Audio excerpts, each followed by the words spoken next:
H5N1, commonly known as bird flu, is a subtype of the influenza virus that primarily targets birds but can also infect humans.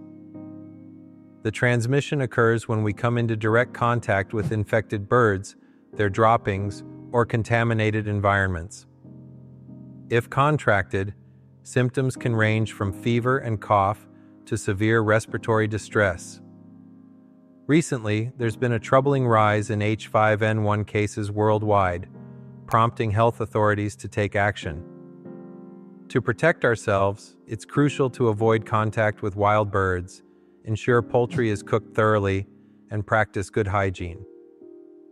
Staying informed through reliable sources is essential, so keep an eye on updates and reach out to local health departments if you have concerns.